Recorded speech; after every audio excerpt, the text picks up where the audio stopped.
रामनवमी में शांति व्यवस्था कायम रहे, आम लोग अमन और अमान के साथ त्यौहार मनाए, इसको देखते हुए पचम्बा थाना पुलिस ने पचम्बा थाना क्षेत्र के विभिन्न इलाकों में डीएसपी कौसर अली के नेतृत्व में फ्लैग मार्च निकाला। फ्लैग मार्च में पचम्बा थाना इंस्पेक्टर मंटू कुमार साहू, पचम्बा थाना प्रभारी नरेंद्र कुमार यादव समेत पचम्बा थाना पुलिस के कई वरीय पदाधिकारी एवं सैकड़ों जवान मौजूद थे। मौके पर डीएसपी कौसर अली ने कहा कि रामनवमी का त्यौहार अमन और अमान का त्यौहार है और आम लोग अमन और अमान के साथ ये त्यौहार मनाए, इसकी कोशिश पचम्बा पुलिस कर रही है। उन्होंने कहा कि आम लोगों को इस त्यौहार में शांति व्यवस्था से काम लेते हुए त्यौहार मनाना चाहिए, वहीं असामाजिक तत्वों की खैर नहीं होगी। उन्होंने कहा कि समाज का माहौल बिगाड़ने वालों पर पचम्बा पुलिस सख्ती दिखाएगी एवं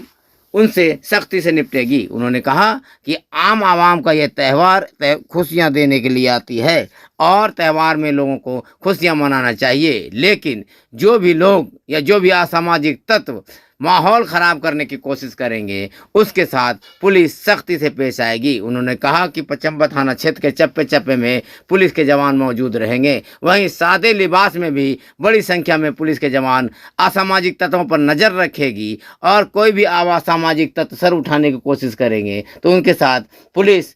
अपने तरीके से काम करेगी और इन असामाजिक तत्वों के साथ सख्ती से निपटेगी। उन्होंने कहा कि त्यौहार में सभी समुदाय के लोग मिलकर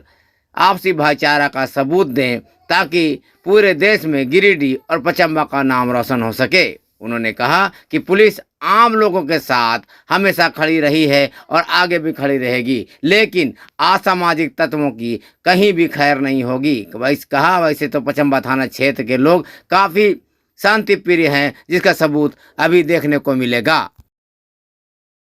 रामनवमी के पूर्व संध्या पे हम लोगों का फ्लैग मार्च था और जहाँ भी सेंसिटिव पॉइंट्स हैं या जहाँ पे आशंका है कि कहीं कुछ लॉ एंड ऑर्डर की समस्या हो सकती है, ऐसे जगहों को हमने चिन्हित किया है और हमारे साथ हमारे इंस्पेक्टर हैं, थाना प्रभारी पचम्बा है साथ में, सभी ने हम लोग मिलकर के अभी असेसमेंट किया है, वहाँ जाकर के अपनी तैयारियों को झलकाया है। इसको फ्लैग मार्च के माध्यम से हम लोग कहना चाहेंगे कि जो भी उपद्रवी टाइप के या इस तरह के एंटी सोशल जो व्यक्ति हैं वो सचेत हो जाए ताकि किसी भी प्रकार के लॉ एंड ऑर्डर की समस्या नहीं हो और आने वाले दिनों में सुगमतापूर्वक इस त्यौहार को सभी हंसी खुशी और सफलतापूर्वक संपन्न कर सकें।